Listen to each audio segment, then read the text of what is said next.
દાહોદમાં કૃષિ વિભાગની કાર્યવાહી દરોડો પાડી ખાતરનો જથ્થો કર્યો જપ્ત। અમદાવાદ ઇન્ડોર હાઈવે પર ખાતરની હેરાફેરી થતી હોવાની બાતમી મળી હતી। બાતમીના આધારે કતવારા ગામ પાસે બે પિકઅપ વાનને ઊભી રાખી તલાશી લેવાઈ, જેમાંથી ખાતરની 150 બોરી મળી આવી।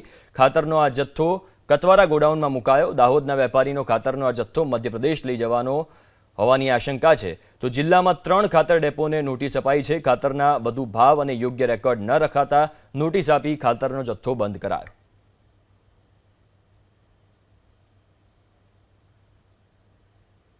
કૃષિ વિભાગની સંયુક્ત ટીમ દ્વારા તપાસ દરમિયાન 2 ગાડીઓ યુરિયાની પકડાયેલી છે, જેમાં યુટિલિટીમાં દરેક ગાડીમાં 75 બેગ જેટલી યુરિયા મળેલ છે।